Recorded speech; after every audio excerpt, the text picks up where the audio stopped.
Good morning. I think we're live. I think we're having a few technical issues here this morning, guys. It must be the cold weather. So I think we're live. I think, and I hope, and I'm sure you are joining us here on the Digest Weekly podcast. You might notice that technical issues have all split up the gang of 4 basically, and now it's a very happy trio. And joining me this week are the two Dunns, said and done. Matt Dunn, football aficionado from the Daily Express, and my colleague Andy Dunn, chief sports writer of the Daily Mirror. And I'm hoping at some point we might see the interjection of the Yorkshire comic, also known as Jeremy Cross, chief sports writer of the Daily Star. Guys, it's been yet another remarkable week, hasn't it? And to look back upon, to ponder the fallout. I mean, I have to say, yesterday was an amazing day. I went to Swansea, Man City, and then listened to the radio commentary on the way home of one of the games of the season. Surely, Jeremy, you're with us. Thanks so much. Sorry, guys. No. Here we go. I was explaining we've had some technical issues. We've had some technical issues. These technical issues are so bad this week. It's even wiped out my boiler. Blimey, back in the day. If you were too cold in the office, they'd send you home. I'm not quite sure what they do with home working when it's too cold. But anyway, I digress. It's been an amazing week of football to warm the heart and soul, really. When we talk about these kind of terrible times and the pandemic, everyone's stuck at home. We're fortunate enough, of course, to go and see some games. But really, football is serving its purpose at the moment, guys, isn't it, really? I mean, honestly, where to start, really? I do think we should maybe perhaps, have a look. I mean, everyone, I think, is still catching their breath a little bit from Goodison last night, really. So let's start there, shall we? The naysayers on the FA Cup, well, I'm sorry. You've just lost the argument in 120 glorious minutes there. Everton 5, Tottenham 4, the scoreline, the drama, the sidelines, the stories. Andy, tell us. I mean, you've written the match report this morning. I mean, I don't know quite how you manage that, pal, on our deadlines, but I mean, blimey, on anyone's deadlines, it was an astonishing feat in itself, really. But what a game! Talk us through it. Just wrote it and then fingers crossed, really, after Bernard had got the 9th of the goals. I mean, it was just, you're right. It was, and it was a game that this FA Cup 5th round really needed. I mean, you say about the naysayers in the FA Cup. Well, before that, Everton 5, Spurs 4 game that I was at last night, you'd had some really, really forgettable games. In fact, I can't even remember who Man United were playing in that game on Tuesday night. Obviously, West Ham. But yes, I know. But I was being rather facetious there. But Man United, West Ham, Leicester, Brighton, Sheffield United, whoever that was. I do think that the midweek has affected it. I do think it's a step too far in this sort of dilution of the FA Cup. It should have its own weekend. And that's why you did need that game, and it was almost Everton Spurs to the rescue. And who would have thought it? Jose to the entertaining rescue. I'm not sure that was how he designed it. But, it was a game that in terms of the FA Cup, within if you want to put it in the context of the FA Cup and what it means to that competition, then what struck me there was on a bitterly cold night, in a game that when you think that both of these teams, maybe their priorities might lie in trying to get a top 4 position, when 4th place looks attainable for both, really, including Everton. I was absolutely heartened by the fact the commitment of both sets of players. It really was astonishing. You've got players ran themselves into the ground last night. Doucouré, Davis for Everton, Heung-min Son for Spurs, Sanchez even. Basically everyone who stayed on that pitch for their 120 minutes ran themselves into the ground on what was quite an inhospitable night. So inhospitable that it was obviously too much for Gareth Bale to make the trip up north. But what we had was two sides totally committed to the game and to the cup. And that's why it was such a lift last night. The FA Cup needed that. It was a proper FA Cup tie. Two managers, to be fair, who behaved themselves last night as well. Ancelotti always does. But Jose Mourinho was, well, I wouldn't say magnanimous in defeat because he was far from it. But he wasn't over the top. He didn't really complain about any injustice in terms of decisions. And it was just, it was a cracking game. I'll tell you what is interesting, though, John, is that it's almost, it's one of those games that Jose Mourinho will hold as, Exhibit A when he's defending himself for nicking 1-0s and 2-0s. He'll say, well, look, here you go. Here's Exhibit A. Here's when I told my boys to go, gung-ho, show a bit of adventure, get on the ball, have 50% possession, be attack-minded. We scored 4, we conceded 5. And that will be, and he'll be saying, right, we all know his famous quote about, I think it was Arsenal, wasn't it, when they won 5-4, and he said, it's a hockey game. He takes his teams off training. He called it a disgrace, didn't he? He called it a disgrace. I think, didn't he say if there's a training match that gets a 3-all, he calls it to an end because it's no longer a football match? Well, he probably wished he could have done that last night. But, and he'll use that. But having said that, if I'm a Spurs fan, I was looking at that, and, would it not for some, let's say, questionable keeping from Lloris, some pretty ropey defending from, ironically, including the likes of Sanchez, who actually scored twice, on the attack, certainly the first 20 minutes, for example, and throughout the game, really, attack-wise, they look better than Everton. And when they look back in the cold light today, they'll think, how did we lose that game? But yes, bottom line is, it was a great game that the FA Cup really needed. I'm not sure I completely agree, really, because you know what I think about the FA Cup, but maybe we should come on to that in a moment, really. And I think looking at the running order, people by this week, John, put together, John. Of course, maybe we will come back to it. But Jeremy, I mean, following on from that, what did you make of last night's drama? I mean, it's just an amazing game at Goodison, isn't it? Well, firstly, can you hear me? Yes. First, I was chuckling to myself, sat on the sofa home, thinking, "Thank God I'm not there." I mean, as great a game as it was to watch, you wouldn't want to be covering that as a journalist, given the fact it went to extra time and it was a late kick-off to start with. But no, listen, it was probably one of the best games I've seen this season. It was gung-ho, won it from both teams, some really shoddy defending, which is not like Spurs, really. Not a Mourinho. I think it's the first time Mourinho's a side managed by Mourinho has conceded 5 goals since 2015. So, most out of character for Tottenham, but also, they took the game to Everton. They got themselves back into it when they looked dead and buried. They contributed a lot to that game. Now, that won't come as any consolation whatsoever to Mourinho this morning because, any team that concedes 5 goals has clearly got major issues at the back, and that's something that's going to be the downfall this season. So, they're due to play City out in the Carabao Cup final. Just imagine what City are going to do to a Tottenham team that defends like that. It could be embarrassing on that Wembley pitch. So, he's got issues to resolve, and they play City actually at the weekend. So, he's not got much time to sort things out. But look, great for Everton. They're desperate for a trophy. I think it's 25 years, is it? Sorry, Dunny. 26. Years. Yeah, 26 since they won anything. But they've got a great chance, There's some good teams left in it. There's some good teams left in tonight's draw, but when they play like that, they're a force. So good for them.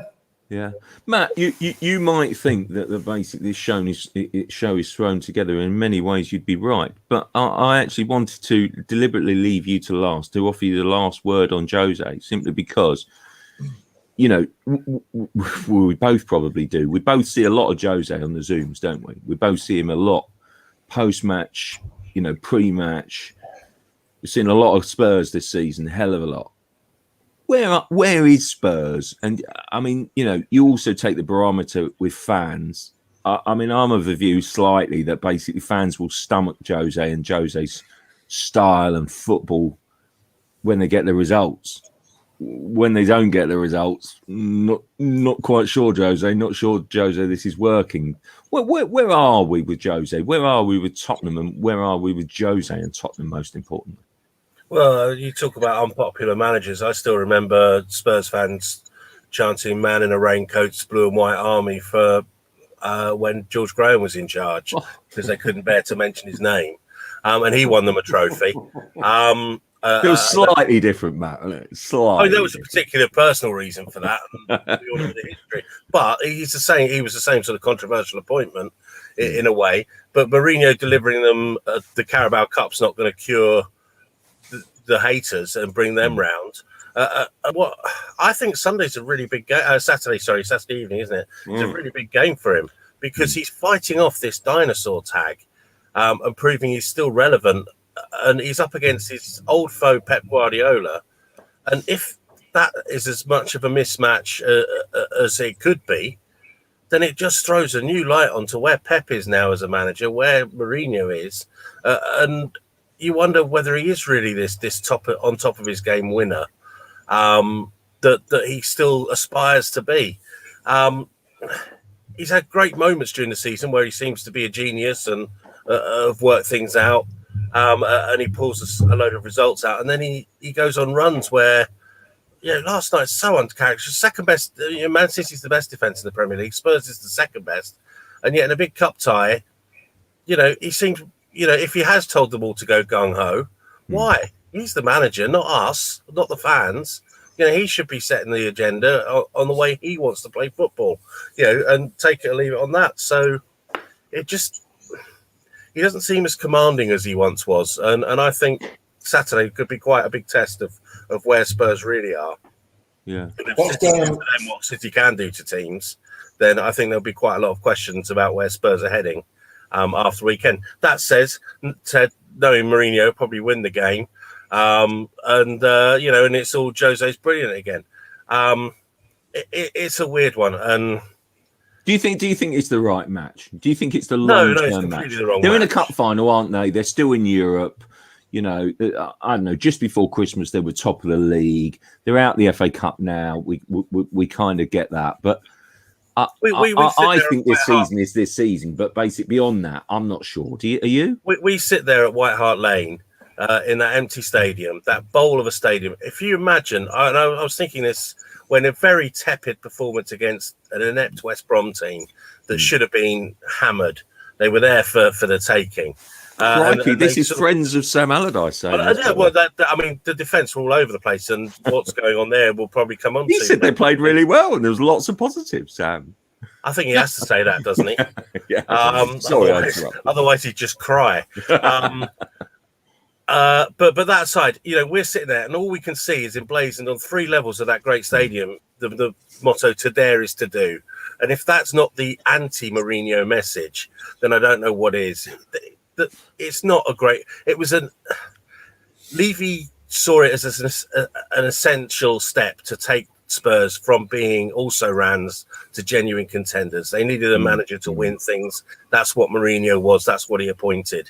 And Mourinho needs to win the big ones. I think he's pretty much now focusing on the Europa League as his salvation. It's his step into the Champions League. It's a trophy he's always won, and makes a lot of store by that. And if he can get them into the Champions League by winning the Europa League at the end of the season, then it's job done. Anything short of that, and there are going to have to be questions, because when fans start coming back into that stadium, he's had a free hit of it this season. He was supposed to get them in the top 4. Yes, great, win trophies. That's also who's there, but it's the big trophies that they're after now. It's what Pochettino got pilloried for aiming for. But Mourinho waves around a Carabao Cup at the end of the season and says, "Look, I'm a winner." I don't think many people take him that seriously. And next season, with fans back in the stadium, could be a very interesting place. Make that a very interesting place indeed. You don't think it's enough to win the Carabao Cup? He can't wait for the Carabao Cup and say, "Yeah, look at me, I'm a winner." Not when they've missed out on the Champions League. Champions League and Carabao Cup, yeah, that's okay. Right, top 4, basically. Jose Mourinho can wave the Tiddlywings trophies. Jose Mourinho would wave the Tiddlywings trophies won against his son and claim he's a winner. Oh, absolutely, yeah. But I must say, I disagree with you, Matt. Jose believes he's a winner. Yeah, this is why we have a discussion. I disagree with you, Matt. I personally think 2008 that was the last time they won the trophy. That's the stick that Spurs are beaten with. What was the trophy? Absolutely. It's the League Cup. What was their previous trophy? John, what happened to Wanda Ramos? It's 30 years. 30 years since they won. John, I'll come back again because I know what happened to One Day Ramos. Oh, I know. I agree. I can see that. I'm not saying it's just everyone forgets that, Matt, don't they? Everyone forgets that element because we're focused on the trophy. Yeah. But that's what I'm saying. If Jose gets the Carabao Cup, perhaps gets him through the summer, and he'll talk his way into saying, "Look, I've got your trophies, I can do it." But September, October, November, that time next season, when they're out of contention of the Champions League, playing do a football that nobody enjoys, and there are fans back in that stadium booing on the final whistle. And I think Levy's seriously thinking, this isn't working. Yeah. Frosty, what's the issue with Bale? What is that becoming now a real talking point? Because he wasn't even in the squad last night, was he? I just find it bonkers, and I do think. Look, listen, it's clear that there's a roadblock between manager and player, but I think that Jose Mourinho is being so short-sighted here because this was a vanity signing. This was a superstar signing made by the owner of the club. I should say, the chairman of the club, Daniel Levy, basically, he was desperate to bring back Gareth Bale. I'm not saying that Jose Mourinho didn't buy into that, but I just think as a manager, don't you have a responsibility, to try and make that work? I mean, yes, we can talk about how much football Gareth Bale has lost in Spain. We can talk about how, in recent times in Spain, when he has played, he hasn't been at the level, he hasn't been at the intensity, and maybe we're seeing that in England now. How do you get that intensity? I'll tell you how. You start games. He's not even giving him the chance. And I feel that that's deeply, deeply frustrating. Listen, you won't find a bigger Gareth Bale fan than me, because I just think that we don't cherish and respect what he achieved as Britain's greatest ever footballing export. He won 4 Champions Leagues. He scored the most incredible overhead kick and scored twice in the final against Liverpool. He won that Champions League final, and he's won 4 for Real Madrid. The guy's a global superstar. Yes, he arrived at Spurs injured. Yes, he arrived at Spurs half fit. But I'm sorry. You've got to try and make that work. And he hasn't.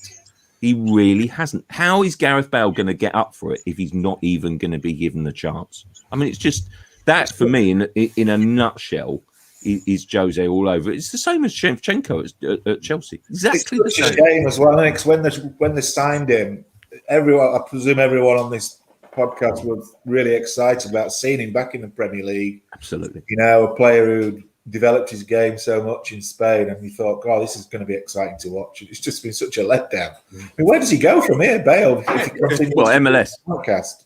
MLS. Well, for a start off, he goes back to Real Madrid. He's a Real Madrid player. He's not Tottenham's player. Why should he care about Tottenham? Why should Tottenham care about him? This is fact. Oh, Dunny, there's history there. Absolutely. He's a player they borrowed. I mean, he is a player they borrowed. He doesn't. Jose Mourinho should have no particular loyalty to Bale. Tottenham shouldn't, and neither Bale to Spurs. Listen, he's there as a matter of convenience to be home while he's not being played for Real Madrid. He's a Real Madrid player. I mean, let's just get this right. He is a Real Madrid player. There's no argument with that. And basically, if, for example, last night, Jose Mourinho said that Bale said that he thought he'd be better off working with the sports science guys. He didn't feel quite right. Now, listen, let me tell you one thing. If you're a Spurs player, if you're contractors with Tottenham Hotspur full-time, you're not doing that. Now, Bale's looking after himself. Bale's probably thinking about the Wales games next month. Bale might be thinking, about, well, you know what? Guess what? I'm going back to Real Madrid. That's where my contract is. Spurs aren't going to sign me full-time. I'm not going to join them full-time. I'm going back there. And, hey, they might have a new manager next season, Real Madrid. They might have a new manager. I might be there. I might be winning my 5th Champions League medal with Real Madrid next season. Do you think I'm going to go up to Goodison on a freezing cold night and risk getting injured when I feel a slight twinge and put all that in jeopardy? Or maybe he's thinking, you know what? I might get a full-time move to China at the end of the season. Am I going to risk any of that to go to Goodison on a Wednesday night in February for a kick around in the FA Cup? He's not, because he's not Tottenham's player, full stop. He's not Jose Mourinho's player, full stop. And that is just it. So Bale is looking after himself. Bale is looking after his own career, what he sees the way he's going to go. If we get annoyed, and I know many people have written this, he should be chomping at the bit to sort of make this work at Spurs. Well, why? I mean, why, really? You don't feel there's any romance in the move? No. I personally do. I really do. It's looking very romantic at the moment, isn't it? Well, listen, there won't be many cards exchanged between Bale and Spurs this Sunday. Let me tell you that. There won't be many cards exchanged between Bale and Mourinho. But you cannot doubt, in my mind, Tottenham's affection for Gareth Bale. And that goes beyond the £85 million transfer. Yeah, maybe a bit of nostalgia, a bit of an old-fashioned romance. I mean, but that's I just think Bale turned up there with an agenda to go and play for his old club and to prove Real Madrid wrong. And I don't think he's been allowed to exercise that agenda. He can't even get a game of golf in, can he, Dunny? Well, exactly, mate. They're open in Spain. Can you imagine him now? Can you imagine him looking? I wrote this last week. Can you imagine him looking now at the weather forecast at Campo de Madrid or whatever the golf course? Don't worry, boys. He's probably too cold to play golf. And free on the QT. Boys, don't worry.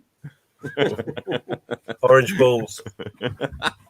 No, I mean, we mocked him for playing golf. Blimey, well, what you would give now to be sort of like, not playing for Real Madrid and playing golf. I think the acid test on the Gareth Bale thing, and I agree with a lot of what Dunny says. I think that Gareth Bale is very single-minded, and the most important person in Gareth Bale's life is Gareth Bale. It's not Tottenham.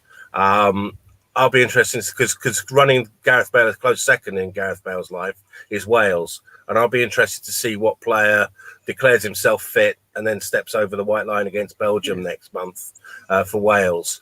And whether Spurs fans will see the player that they were hoping for when he pulls that red shirt on, because that seems to be what he's lived for in the last couple of years, football-wise. And I think if Spurs fans see that, that'll probably irritate them even more because, it's not working. I think you're right. I think Gareth Bale's decided it's not going to work at Spurs with Jose. Jose, don't forget, has managed a few decent players in his time and got some of the best football out of them. Zlatan Ibrahimovic, that sort of player. So he can manage the big stars, but this isn't working. And I think Bale thinks that Mourinho thinks that Bale's swinging the lead a little bit, and his focus isn't there. And I think that, like I say, perhaps that's what the twinge is. It's keeping him fit for next month. And let's see what happens in that international week and what Gareth Bale we see then. And I think that'll give us a clue as to what's actually happening at Spurs. Yeah, it is interesting. And I must say, looking at some of the comments, guys, that are coming in from people watching the show, Christine Allen here saying, honestly, I lost respect for Mourinho when his rants became a throwing toys out of the pram exercise. He can't comment as a professional. There's too much of him and sour grapes. It's interesting, really, how people view it and see it. And I do think that basically the fans out the stadium at the moment has become something of a salvation, as Matt you alluded to. Is otherwise I do think Mourinho would have a full-scale revolt on his hands. Now, as a board, how do you judge that? I don't know. It's a really difficult one to carry. But I must say that we must move on to Manchester City. Listen, I was at Swansea last night to see Guardiola chalk up 2 more milestones in one, basically 15 straight wins across all competitions. Now, to clarify this, because I took me a while to get my head around it, it's obviously across all competitions. They were joint level with 14, obviously, with Preston from the 19th century and Arsenal from 1987. Probably watched every single one of those games. I don't actually remember that record. Well, I did watch every single one of those games in person, and surprised me, John. and frankly, I don't remember it. And what struck me as I'm not decrying that achievement in any way, because the levels of consistency you have to get to. What struck me as even more incredible was Mourinho wishes Guardiola. That was his 200th win as Manchester City boss last night. 200 wins for Manchester City in less than 5 years. I'm thinking that can't be mathematically right. That cannot. Some statistician there at City's got that wrong, and they really haven't. And to do that in as I say, I mean, you're talking an average of more than 40 games a season, because we're not quite at 5 years yet. It's just an astonishing achievement. I think we saw at Anfield how good Man City are this season, how they've stormed back in the last couple of months. They are mind-blowingly good. And I actually think that they're on course at the moment, the way that they're playing, to perhaps raise the bar again from the back-to-back title-winning seasons. I just, my match report, from Swansea turned into a love letter for Guardiola. So admire and respect what he's done for English football, let alone Man City.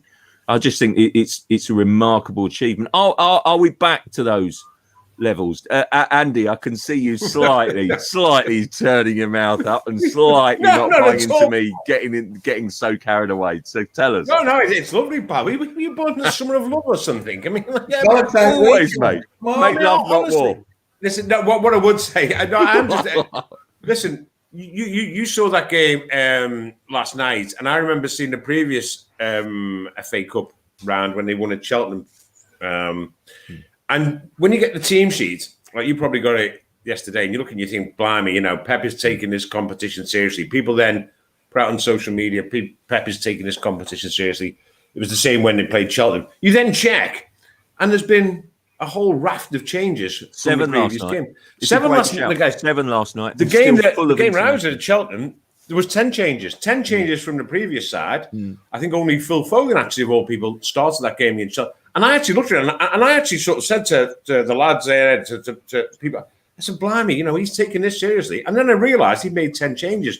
So what that just shows you is that the wealth of talent he has at his disposal is incredible. Now, we will point out that he's had 2 injuries this season that have been, that could otherwise have been critical. Obviously, Aguero's been missing for a long time, off and on, but mainly off. And obviously, recently, Kevin De Bruyne is injured.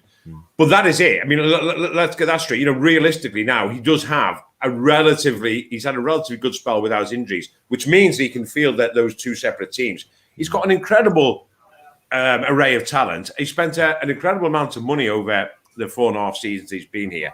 But what I would say, so they're all the reasons why they should be doing well. Yeah. But I'm totally in agreement with you, and totally in agreement with your love letter this morning, today's Daily Mirror, is what I'm talking about. Valentine's Day come early. It is, pal. So is that what I totally agree is they, no matter what team he puts out, whether it's the team with 7 changes last night, the team with 10 changes at Cheltenham, the team that plays Liverpool last Sunday at Anfield, or the team that plays Spurs at the Etihad this Saturday, they play the same way. So he's got all these players playing in exactly the same way, the same fluent, entertaining, quick passing, incisive way, and he's got them from 1 to 25 in the squad. And they all do it, and they play a brand of football that is just so great to watch. I mean, since he came to the Premier League, City to me is the hottest ticket to go and cover, because you're not going to see a dud City performance. Well, you might do, but they're still going to die trying. They are still going to play their football, and if they get beat in that, it's like when I saw them get beat 5-2 by Leicester, believe it or not, at the Etihad early this season. They still played really, really well. When they went to Spurs, and Spurs would love a repeat of that performance earlier this season. They still played really, really well, and you're always going to get that. And I think that's his triumph. It's, as much as the trophies he's won, the triumph is really to turn out a team that you look at it and you just go, I'd watch this team. I'd pay to watch this team, the way they play. And when you come on to the 200 wins, John, it's a remarkable number. But I think, I think also what we must remember is that I never thought that he'd have 200 games here. Never mind 200 wins. Why? Well, I gave him 3 years. I'm not being fair. I think I probably wasn't alone in thinking, right, if you had to have a bet when he signed for City, how long will he be here for? I would have said 3 years. I was surprised when he was here for a 4th. I'm surprised he's going to be here that he is here for a 5th. And it seems like he's going to be here for a 6th, possibly 7th, possibly 8th, which would be fantastic. And we're very lucky to have that team playing as they are. You can't imagine a manager taking over and playing the same way, can you, really? It's hard to imagine. I think in terms of the 200 wins, what I would say is that I just think we've been very lucky. And listen, you have to caveat the success with the amount of money they've spent, which is a fortune, which is £1.5 billion or something. They're entitled. I get slightly wound up by that. But they're playing just great. I know. Simply, I personally don't listen. I'm not.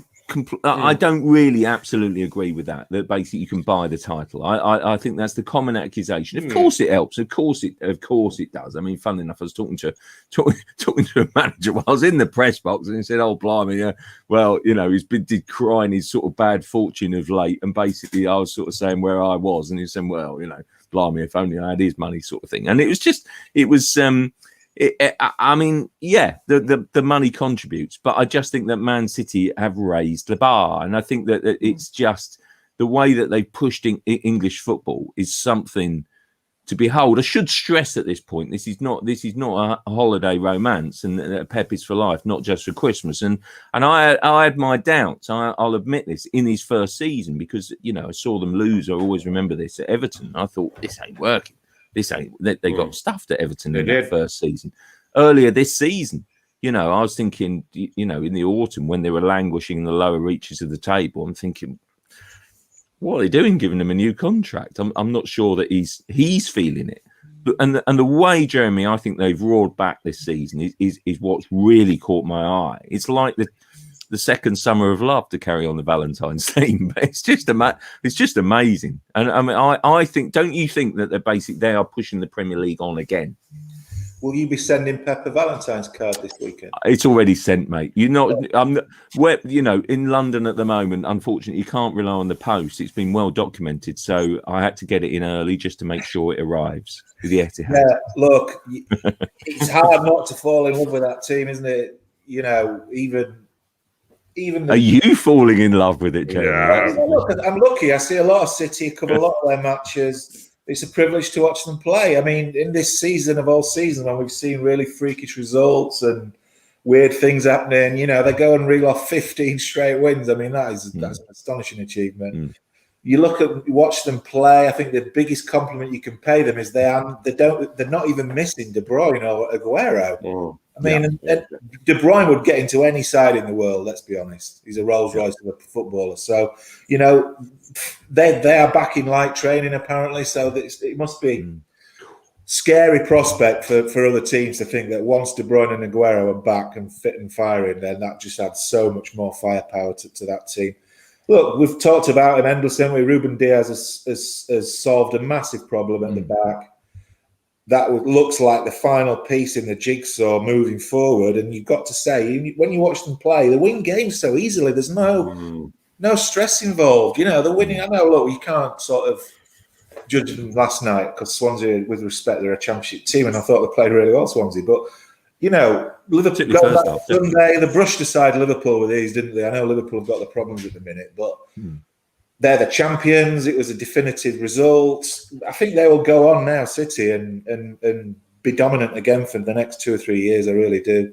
Can they win the treble this season again? I think they can win the quadruple. Do you? I just can't see. Look, there's no one's perfect all the time, and they will lose a game. But who's going to stop the running away with the title? There'll be 8 points clear if they win the game in hand. So that's going to take some. Will they win? Will they lose 3 league games? I just can't see that happening. So I fully expect them to go on and win the title. They'll probably beat Tottenham in the Carabao Cup final. I just can't see how Tottenham can contain City. They're too good. They score too many goals. The one Achilles heel, obviously, is the Champions League. Obviously, he's had a nightmare in that competition since he joined the club. And ultimately, that's why he was brought to the club, to win the big one. And I think that's why he's still there. I think he's still got a burning ambition to win that trophy. He's not won it for 10 years now, which is astonishing, really, when you think how good a manager he is and which teams he's managed in that period. And I think that's why he's signed a new contract. He's got the team in place to go and do it, whether it be this season, who knows? I mean, there's no home advantage for certain clubs, is there, this season? That might help him. They've got a comfortable looking tie in the next round. Obviously, they get through to the quarterfinals. Then strange things have happened, haven't they? He starts to act like a madman and make crazy team selections. If he just keeps picking, playing Gabriel Jesus at left back, I think he just reads into it too much. The last year was horrendous. How it panned out in Lisbon. But listen, if they won 4 trophies this season, would you be surprised? I mean, it's never been done before, but they're so good. I mean, I think they're as good as that Barcelona team Guardiola had back in the noughties. I mean, they just play with so much patience, and they just wear you down with keeping the ball, and there's no panicking in the team. It's basically patience and precision, and it's really I just can't see who's going to stop them. I really can't. No, I do think they're wonderful. I'm going to, Matt, before I come to you, just sort of taking another sort of comment from a viewer. Flash Gordon, who I'm sure that's his real name, who's a Man United fan, but basically saying just look at John Stones now, also making the point, we just touched on there about sort of kind of the, will he change tactics in the Champions League? Matt, the reinvention of John Stones this season obviously didn't play, sort of, I mean, blimey, it doesn't sort of kind of didn't need him last night, but his form alongside Diaz has been remarkable, hasn't it? And that's testament, isn't it, to Guardiola, but City's patience in him, but also Diaz as a player. I mean, the reinvention of Stones, wow. Well, it must be Flash and I must have like that, and you never see us in the same room together, because as soon as you mentioned Diaz, I thought as well, John Stones alongside him, how many managers would have sold him by now? Yeah, he's consistently failed to be the centre-back leader that City wanted and signed him to become until now. And he's had so many summers to say, right, no, let's go again. And he's shown faith in him, and finally that's being repaid. And for as much as Diaz has done, it's the fact that it's working with Stones that keeps all those goals out. And yeah, that just shows remarkable management, long-term management, that he's stuck with him. And yeah, that's the foundation that they've built this 15-game run on. Because Spurs and other teams can score 4 goals and still not win games. City know as soon as they've got a couple there, they're over the line. Yeah, no, that's the big difference, isn't it? That is the big difference. I generally said there about them winning games comfortably, which they are, but it feels comfortable when they're only 1-0 or 2-0 up. Okay, Liverpool got back to 1 each on Sunday, but for example, the games, the game at home against was Sheffield United. You'd only won up for the entire game, but you never really felt they were going to lose it, and that's because all of a sudden you've got a defence that just I mean, bear in mind they conceded 5 in one game. They conceded 5 in that freakish defeat at home to Leicester. And apart from that, they're just not conceding goals, are they? No. I mean, what has impressed me? The goalkeeper seems to have reined it in a little bit as well, doesn't he? The goalkeeper is still, he can still ping their 50-yard passes and he can still do whatever. But he's not doing I actually wonder. You touched on a really good point there. That basically, not for the first time, obviously, but basically the way I think they've measured almost balanced. Yes. Please don't get me wrong; they're not playing it long out the back. No. Almost as if they're sort of slightly tempered the kind of complete total football from passing. Now I love that tweak. I agree. I love the tweak that basically suddenly thought, no, I'm not going to have 2 sixes, basically, which is what they effectively went to. And, Rodri is getting the best out of Rodri at last, And I just think little things like that, you can see that the coaching him has really worked this season. I really also, John, you've got to remember this is the first season they've had without David Silva. Yes. Yeah. I mean, you thought, how many pieces did you write saying, how the heck do you replace a player like David Silva? Phil Foden's come along. It's amazing. I mean, he obviously... I wrote a piece about 18 months ago saying Foden should think about going out on loan somewhere to boost his experience and get some game time under his belt. And obviously Guardiola knows far more than I do about football, but he kept him, big admission, nurtured him. He obviously saw in him something that made him think this guy can. We won't miss David Silva because we've got Phil Foden. And this season he's come into a world of his own. He's really matured as a player, and he's been exceptional, as proved on Sunday at Anfield. Yeah, well, I was going to say, I mean, Phil Foden. Let's keep with that theme, because we're talking here, guys, aren't we, about one of the best stars in Europe, Matt? I mean, the debate is no longer obviously about the squad, and let's be honest here, there was a debate first whether he gets in, and then basically B, whether he gets back because of what happened in Iceland. Now the debate is, not whether he starts as much as do you build the side around him. I mean, he's just amazing to watch, isn't he, at the moment? Oh, he's an incredible player, and I think he would have struggled for last summer, wouldn't he? There would have no real reason why he should have been in the Euro 2020 finals if it had taken place when they should have done. Yeah, and that's possibly going to work to England's advantage, because in that 12 months, he's been in, like you say, in and out, and I mean, there's no question he's going to be, being well and him being fit, he's going to be in that squad. And I don't think we need to build a team around him because he can play anywhere in any fashion. So you build your team and put him in it. But I don't think you need to build a team around him per se, because he's got so many places where he can fit into a team. So you build your team around Kane and Sterling, and Foden will fit into it wherever he wants to because he's that natural a football player. I think the three of us, Andy, didn't have this pleasure, I don't think, but speaking to Steve Cooper at the start of the week, I thought it was fascinating. Odd man out, isn't he? Absolutely, poor Andy. But no, I thought it was fascinating speaking to someone who worked with him that closely when he was younger. And there was a little interesting tidbit I took from that was that he likened the goal he scored against Liverpool to the one he scored in that under-17 World Cup final. And so many people who've worked with him, and presumably Pep's the same, as Jeremy was just saying, have seen what he can do and just knew they had to wait for him to get just that much stronger, that much more experienced, and possibly that much more mature in terms of being able to do it week in, week out, that it was all going to come. And we're seeing what he was doing. He was beating the world, the best player in that tournament 4 years ago. And he can be the best player in this tournament this summer. He's that good. He's been schooled at a club. He's come through a system at a club where he's been training day in, day out with world-class players like De Bruyne, David Silva. You could reel off a dozen names. So, and he's now coming through and flourishing. And the issue for Southgate is, I know he can probably play in numerous positions, Foden. He's that good. But if he keeps this form up between now and the Euros, he has to start him in the Euros. But who makes way? I mean, you've got Rashford, you've got Kane, you've got Sterling, you've got Sancho. It's so many attacking options open to Southgate. Really, it's going to be we're back to the pickle. It's going to be a pickle. What to do with Foden? He has to play him. Where do you play him? It certainly is. It certainly is a massive pickle. Actually, I just wanted to, before we move on to another issue completely, I've got to say I'm indebted to Jeremy this week for writing out the schedule, really. And on it here, he's basically written off the FA Cup.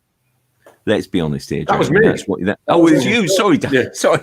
No, that was my sole contribution to Jeremy's schedule. Basically, sorry. Oh, I might have known it. Forgive me, Jeremy. Forgive me. But he loves the FA Cup, just like you. Well, good. I mean, it says here, a step too far, the FA Cup in midweek. We can live without replays. We can live with the semis at Wembley. We can live with the finals tea time kickoff. But a whole round in midweek is strictly Mickey Mouse. Oh, that's my column you just read. Sorry.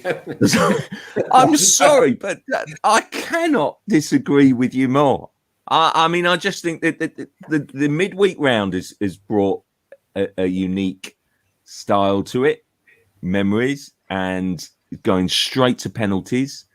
They've got that threat. We've yet to have one yet, by the way. But let's see. And are you not enjoying the sudden death drama of it? It's a unique season. It's unprecedented season. The FA Cup is just playing into that. I'm not sure that we killed it. I just think it strengthened the FA Cup, in my view. Well, I've just said all those things. Do I like it going straight to extra time rather than replays? Yes. Would I like it to go to penalties? Yes. I say, am I bothered about semi-finals at Wembley? No. Am I bothered about 5:30 kickoff in a final? No. But I just think to have a whole round of fixtures in midweek is a step too far. It's one sacrifice that the FA have made to the Premier League that is too much. They're an afterthought. I'll tell you what games get played in midweek. Carabao Cup games, Papa John's Pizza Trophy or Johnson Paints or Freight Rover or whatever they call it nowadays. That's what gets played in midweek. Anglo-Italian games, yeah, exactly. Anglo-Scottish from the day past. They're the games that get played in midweek. Northern section, southern section. Not blue chip FA Cup ties, Everton versus Spurs, Manchester United versus West Ham. And, they're an afterthought, not especially when you've got so many Premier League games now taking place in midweek and it just blurs into one. I just genuinely think the FA Cup should always have a weekend of its own. Simple as that. And, this will just be the start. Maybe another round will go to, midweek. Maybe the third round that we all know and love to be that weekend in January. That'll go. I just think that basically, to me, it's just midweek fixtures are for those type of games. Or maybe even, and then they may be for European games. But I think the FA Cup as a standalone event, 8 prestige ties that we've got, some cracking ties, have just basically been sort of relegated to the subordinate clause on the calendar. And as I say, we've seen games as good as Everton Spurs and as memorable as Everton Spurs was. We've had 3 or 4, games that just will, live for seconds in the memory, and that's it. Can I offer some evidence to back Andy's point up? Well done, mate. No. Yes. Yesterday, well, I'm going to anyway. Yesterday, Tuesday night, in my house, my wife's always the barometer of what common sense is and everything else and what's right in the world. Well, that's no surprise to anyone, is it? Turns on the television. Where's Holby City? I said, "Oh no, it's they're playing Swansea away." Yeah, exactly. It's the FA Cup this week. She said, "But it's a Tuesday. Why are they playing the FA Cup on a Tuesday? Why? That's at the weekend, isn't it?" And that's somebody who has a passing interest in football. And to her mind, it's FA Cup games are played at the weekend. And to upset her even more, when Holby City was on Wednesday, we obviously watched the Everton Spurs game because I rule occasionally in my own household. And then when that went to extra time, it meant it was too late to watch Holby afterwards. So yeah. Mate, all I say is on this, if that's not a commanding reason to put the FA Cup back at the game the game is well and truly gone. If you are filling your evenings watching Holby City. I mean, there was enough fallout on social media with Mrs. Brown's boys going by the wayside because the game went to extra time. You what, sorry? What league did Holby City play? Holby City. Very good. But very John, good. I mean, seriously, there's only one TV show to watch at the moment, guys, and it's a sin. I mean, if you're not watching that, watch it. All right. Last night, I didn't feel like I was watching an FA Cup game. I thought I was watching a Premier League game. Of course, What's wrong with that? 5:30 on a Wednesday night, an FA Cup game on occasion. FA Cup games should be on weekends. Absolutely. But, tradition, I suppose, has gone out the window because of COVID. So if for one season, maybe 2, we might have to just suck it up and accept it. But, and I disagree with Dunny. I don't think semi-finals should be at Wembley. I think it should be on neutral grounds. I think I agree. I agree, but I can stomach that. But I agree with you. No, I agree. Right, guys, we are going to move on to another issue which has really dominated, and it's across a few spheres. This one really. We're going to start with the shocking abuse of Mike Dean. I mean, really, the fallout was so great. From what we have to say was an error in sending off Thomas Souček was so great that Mike Dean, one of the most, recognisable, one of the most, experienced officials, has asked to be taken off because of death threats on social media and on the web. Has asked to be taken off the Premier League match list for this weekend. I mean, what has become of it? And we're also seeing, more abuse of players. I was shocked to read this morning, that one of the Swansea players was abused following the game, and sort of Swansea have condemned that this morning. Police are investigating the abuse of Bristol Rovers player. The FA charged yesterday, Jan Sonogo, following a game between Morecambe and Rochdale when homophobic abuse, is slightly different during the game, but well worth highlighting, frankly, because of the way it's creeping in. I mean, I mean, where do we go with this? I mean, Instagram have reacted. Yesterday, I think the FA have trying to clamp down. Is enough being done by the social media companies? The players and perhaps even the FA would argue not. It's a start, I guess, but is there enough being done, guys? No, is the simple answer, in my opinion. I mean, look, you see these social platforms. This has been going on for years. Let's not beat around the bush. All right, it comes and goes. It seems to come and go in waves, and we're unfortunately having another spate of all this despicable abuse, whether it's racist abuse or it's general abuse in general. But these social media firms, what is the vetting procedure for someone who wants to set up an account? You've got to look at that for starters, probably, and say, look, you can set up an account on social media and you don't have to give your passport details, anything like that, your home address even. So these people can hide behind this curtain and say what they want to anyone they choose, and they can't be traced. I mean, we can't surely, this is 2021, we can't surely live in a world where these people cannot be traced. And that responsibility is down to the police and the social media companies. But these social media companies, they're not doing enough, and they seem to put profits before principles, really. And I think it's disgraceful. I mean, Mike Dean is all right. He's made a couple of mistakes, but who doesn't go through their working life not making a mistake? And you don't. It's a societal problem, isn't it? Really, I mean, we all get abuse on social media. It's not highlighted because we're not famous people. So we should be grateful that these footballers are actually standing up to these people and highlighting it and exposing them. But that's a futile exercise unless something changes. But we live in a racist society. That's just a fact. And, we've seen people taking the knee, and as great as that is, it's clearly not making a difference to these people who still think it's acceptable to live in a world where the colour of someone's skin is an issue. It's unbelievable. No, I agree. I mean, Andy, I don't know your thought on it. I don't know how on earth we can tackle it. I mean, one incident that was highlighted to me last week about the complexities of dealing with it was the Brighton striker Neil Maupay. Was abused last season, and they traced it. Basically, the Premier League, with cooperation from the police, were able to trace it, and they trace it to kind of one individual in Singapore, and then basically, are able to take action against that. But it just shows that to me, that highlights the scale of the problem. That I think that basically, let's not kid ourselves here. A lot of fans, or so-called supporters are doing it to abuse players from here. But basically, once you're talking about a global issue, that's the scale of the problem. But even so, are we doing enough? Are we supporting enough? Are we in anywhere close to tackling this issue? No, I mean, I can only reiterate everything that Jeremy says. I totally agree with all that. I think the complexity of the issue clearly is that you mentioned there this one was traced back to someone, a long way away. Whatever, you don't know, you don't actually, and that's the whole point. Is you don't actually know who half of these people are. You don't know. We just don't know. You don't know their demographic. You don't know if they're kids. You don't know if they're, people pranksters. You don't know if they're from where they're from.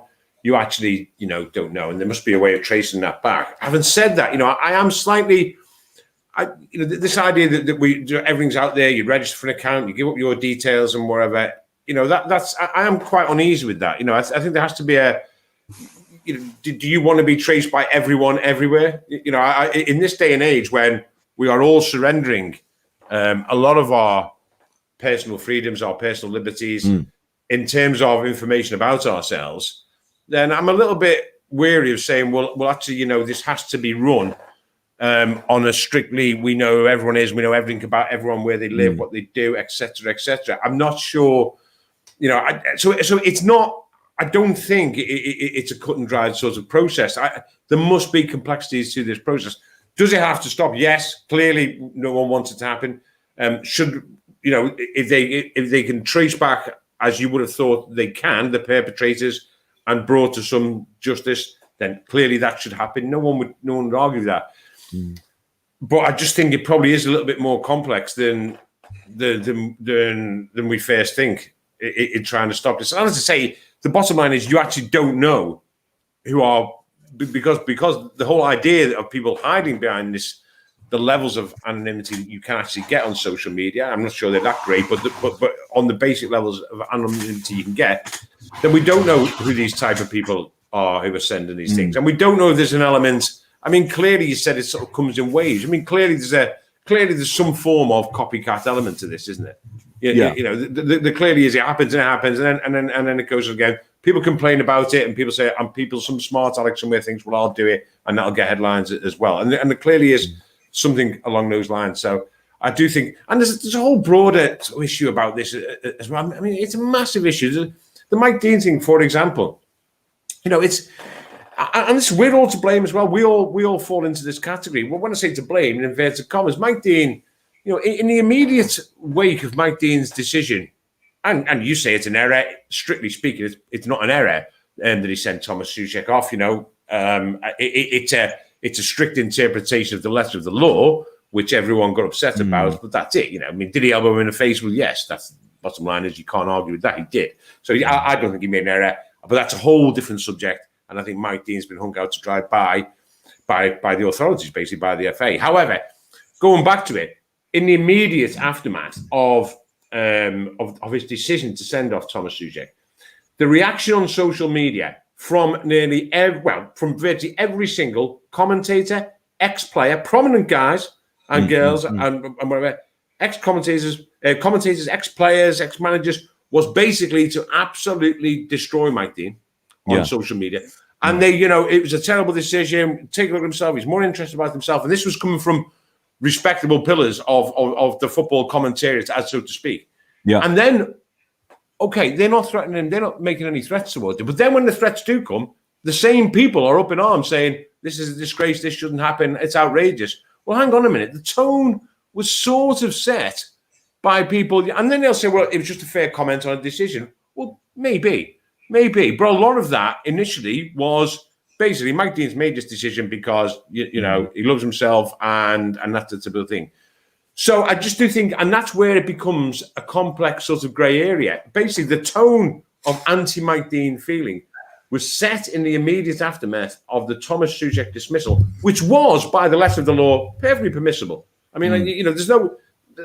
I don't think he should have been sent off, and I think Mitrovic was a disgrace for what he did. But I do know one thing. I do know that Mitrovic, Thomas Souček, Anthony Martial, Jan Benderek, they'll all be playing this weekend. None of them received death threats, and none of them have had to take the weekend off, and they would have fall culpable people in those two incidents, not Mike Dean. But then, and that's another story. But I do think that tone was set, so it's no one was threatening him with death. But I just sometimes think maybe we probably include ourselves in this. Yeah, I agree. When we're posting criticism of people, that's okay. It might not be the vile abuse that some people get, but you are basically setting a tone, and the tone was set absolutely in an instant from that Souček incident. Yeah, I totally agree with you. I must say it's a great point. We are effectively opening the floodgates there by issuing an open invitation. If people were outraged and journalists were outraged about the kind of the Leeds issue about sort of taking the mickey out of a female pundit, well, aren't they doing the same? With Mike Dean, it is a great point. I couldn't agree absolutely more. Listen, when Mike Dean went over to the monitor for at Old Trafford and the Martial penalty, wasn't it? For the Martial penalty, I went over and he came over, and I tweeted, my instinct. I sent a tweet. I'd say Mike Dean's just gone over to look at himself on telly, and I thought it was very funny, and oh great, got a few likes, and I thought that's funny. And then later on, I'm thinking, you know what, that was out of order. I mean, it was off the cut. I thought it was quite amusing at the time, but it sets that tone. It was wrong of me to do that anyway, because it sets that tone. So all the gifs or memes or whatever you call them of Mike Dean, sort of, I mean, and they are. Let's face it, I've had the sense of humour failure. They are all quite amusing, and they are all quite funny. But in a way, it just sets that whole, anti-Mike Dean sort of bandwagon, as it didn't have any momentum in the first place. It became unstoppable. Now, I'm not saying a natural progression of that should be death threats and abuse. But when it happens, we shouldn't be that surprised. No, I agree. I just wanted to touch on one comment, Matt, before I come to you, which was from Stuart O'Brien, which was basically saying that, racism doesn't only happen to black footballers. It is definitely not right that it happens to anyone at all. And I think he's actually absolutely spot on there, because, I mean, it's, it's happening to officials. It's happening, I think, in the sense of homophobia. I think that anti-Semitism is something that I get on my high horse about quite a lot, simply because I think it's very prevalent in London football. No one's interested, no one at all, and it really, really annoys me. And I'm not playing one form of abuse off against the other, but I do think that we've got quite a wide scale issue here, Matt, haven't we? That I just don't know how we begin to tackle and finish. We certainly do on the racism side of things, but one final point on that Mike Dean thing. Twitter was founded on... Well, I think we do on all, but there you go. Anyway. Yeah. Twitter was founded on the 21st of March, 2006. There are people listening to this podcast or whatever, however they're listening, who haven't heard of Anders Frisk.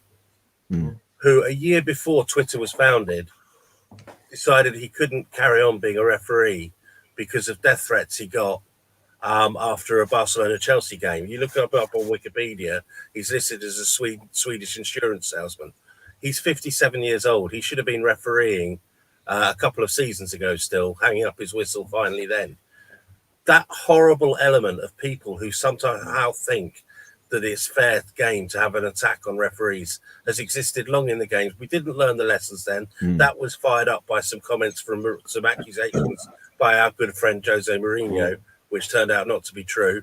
But everyone lumped in on it and drove a perfectly respectable man out of the job he loved. And now he's doing another job, which I'm sure he's found a way to love as well, selling insurance. But that's the shame of it, is we've affected his life. That's before Twitter was even invented. So social media is just the weapon that people use these days. It's got to change in the mindset. And the one thing about social media is it puts it all out there in the open. Like we say, it shows how it develops from commentators saying inappropriate things, from commenters, from pundits, from ourselves. And that gets extrapolated by fans and then turned nasty and dark and inhuman by those of that mentality. And we've got to change that mentality, because that's the really poisonous stuff. And at the same time, use it as a wake-up call for ourselves. But and that's just on the football side of things. As you touched upon at the end, the racism is another societal problem, which is bigger. We've discussed it quite a lot on this programme, sadly, because it's often cropped up. But either way, I think before we start saying, oh, it's social media, let's start looking at ourselves a bit more and say, well, actually, am I guilty of this a little bit, whether I'm meant to be or not? Because, because the people who send these death messages, they know who they are. They're the ones who are in the wrong. So let's start targeting them. I think we need to accept, actually, as sad as it is to say, we may always live in a world where we have prejudicial people. Bigots, racists. I mean, it's an educational thing, and I know we've spoken to Southgate about it. He said it's about these people being educated, but how do you educate millions and millions of people who think this is okay to behave like this? You can't, can you? So listen. The fight will go on, and so it should. You never want to see it stop, but the bottom line is we may never. It may be a battle we'll never win. Yeah, no, I agree. Listen, guys, I want to. We did start late, so I just want to kind of rattle through a couple of last issues. One was I thought a really good talking point, the relegation scrap, and we'll throw these in together, just because I look at it and I think that basically West Brom, have they made a mistake in appointing Big Sam? And you thought they did when they started, but where are they? I mean, they haven't gone any further forward. And also on here, it's just about Palace. Are they getting dragged into it now? Basically, what happens with Roy Hodgson at the end of the season? He's, basically he's 73, and is he perhaps coming towards the end? I mean, I actually think that Hodgson does a terrific job for Crystal Palace and has done again this season. When you consider what he's up against, but that's my view on it. Who perhaps wants to take this one? Matt, I think as a friend of Sam, listen, I'll just quickly mention.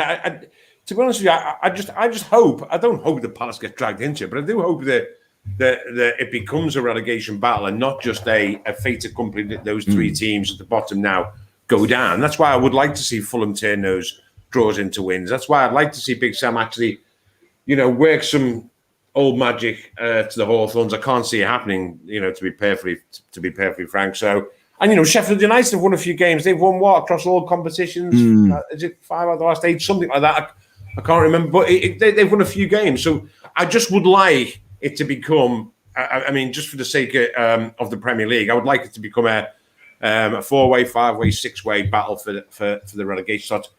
The reason why I'd like that is because I think that if that isn't the case and the bottom 3 become cast adrift, what you'll get then is 6 or 7 or 8 sides who are safe, but have nothing to play for in terms of European spots, who will essentially go through the motions in the last dozen games of the season. I think there's a real danger of that. I've seen it. I think occasionally I've seen teams do that now because there's no crowd.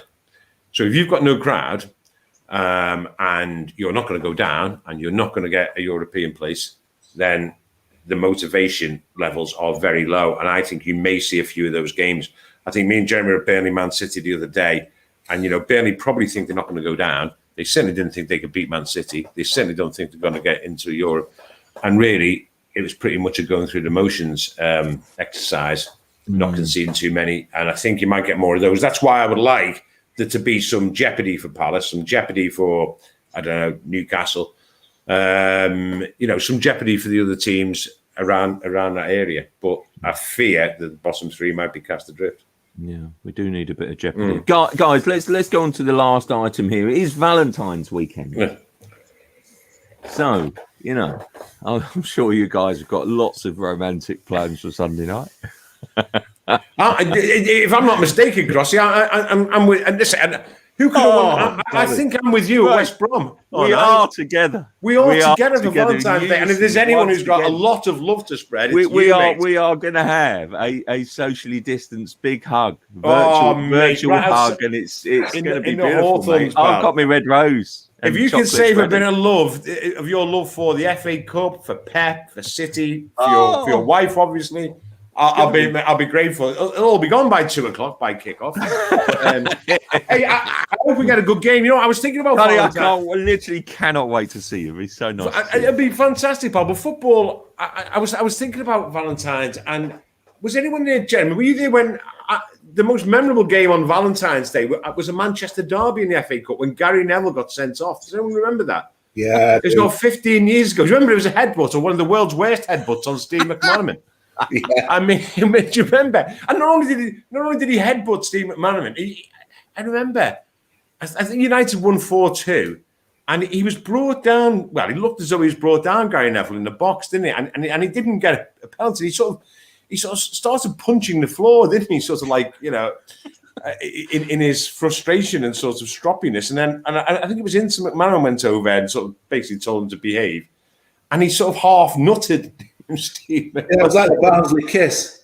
It was, mate. It was like an Alderley Edge kiss, was it? It was like a Cheshire kiss, you know what I mean? It wasn't exactly a Glasgow or a Kirby kiss, was it? It was never been there, but and McManaman didn't even go down. I mean, just started laughing. And who was the referee? I think it was Jeff Winter. I was going to say Henry Winter. I think it was Jeff Winter, and he sent him off. Henry always brings me a lollipop, so But not only did he send him off, but I think he gave him a red card, and then, if memory serves me right, did he change him out? I think he sent him off and then gave him a yellow card after a red. Is that possible? I think he gave me a yellow card for diving, and a red card, a straight red for being sent off. I'm sure he did, only because. Well, I hope he did, because I remember. I'm not blown up, but I remember. I wasn't the only one to write that who would have thought it, Gary Neville got 2 cards on Valentine's Day. and I'm not sure Gary was I don't know whether he was happy or not, but I remember that was one of the great Valentine's Day. And actually City went on to United won that game 4-2 in the end. Yeah. With 10 men. Yes. Well, I was going to say, the United City derby was still at a stage when United could win those derbies with 10 men. Well, to be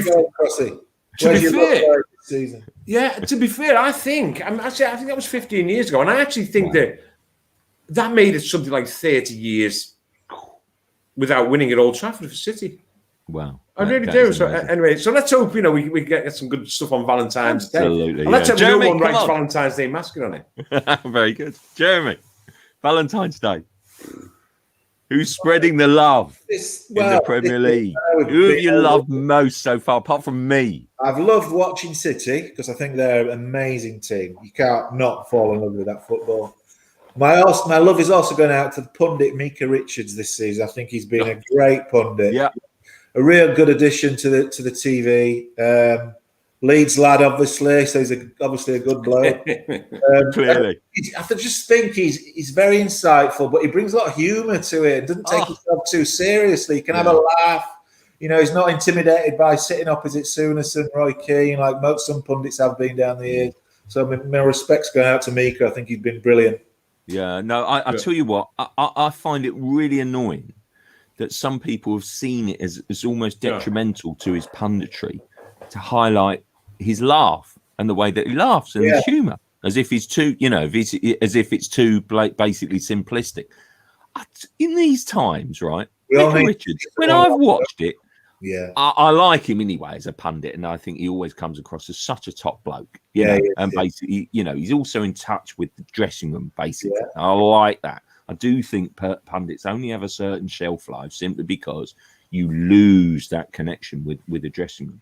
But what I love most about Micah Richards is his laugh. His laugh is so infectious. If you can't get, if you can't laugh along with Micah Richards' laugh, well, there's something wrong. And frankly, we need more of that. I just think that basically it's brilliant to see. He's just himself, isn't he? Yeah. And, got a lot of time for people who just don't change. They just are themselves. I mean, he's not long retired as well, so he's a modern day pundit. He's a young guy still, so he has a different view on things.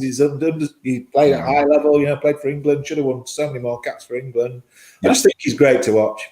Yeah, totally agree with you. Completely out of left field, and absolutely agree with you. I'll tell you what. You send the card, and I'll send the chocolates. All right, Matt. Well, this Valentine's Day, my football love is going to go to all those people who are working so hard behind the scenes to get football on for us to watch. It's something that probably needs to be said. It's not a particularly exciting one, but it's the stewards and the people who I don't know how you guys have experienced, but everyone's been so up for it. So, even in the cold weather and whatever, they've been just really cheerful and delighted to be there, helping us to get football on.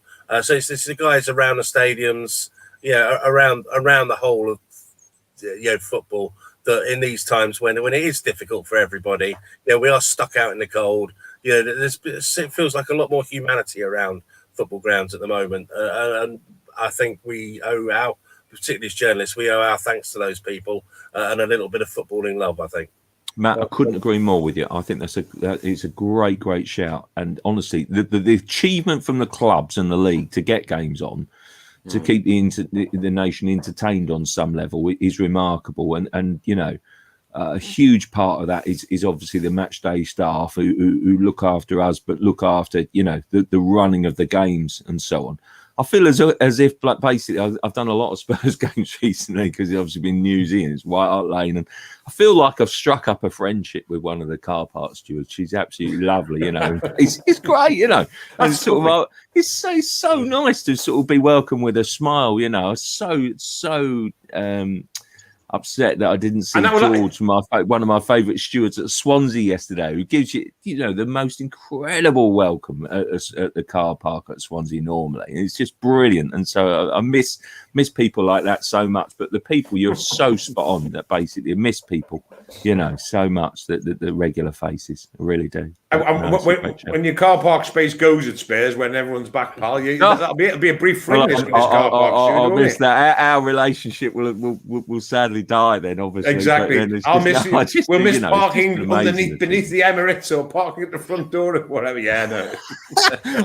Honestly, when I drive into the Emirates, it's like, he's getting a hero. Whole new world, isn't it? It's absolutely astonishing, It's like brilliant. Well, I do actually, yeah. It's just amazing. Oh, here comes John Cross, and it's just like get waved in. It's like heroes.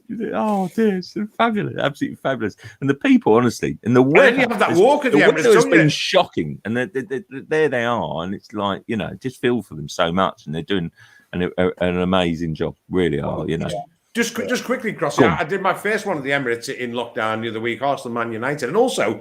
Once you park up, you go in, you have that walk behind the goal, don't you? Yeah. That walk right behind the goal. I mean, you must stop every time and imagine you're heading in the last minute winner, mustn't you? I would have thought, but in your case, making a last-minute penalty saves. Well, far be it from me to regale the story of me playing in a sort of in a press team and winning a trophy at the Emirates, Andy. No. I couldn't. Was that the last trophy they won there? Was that the only trophy? Oh no, they won the FA Cup. Sorry. I couldn't possibly be so self-indulgent. Yeah, show you the picture on the wall. Yeah, but save it for a book, pal. Guys. Really appreciate it. We've had a laugh as ever and tackled some big issues as well. So no, really appreciate you joining us. Thanks for everyone watching on and listening in. Really appreciate it. Nice. Thanks for your company. Always a pleasure. And yeah, we'll see you again soon.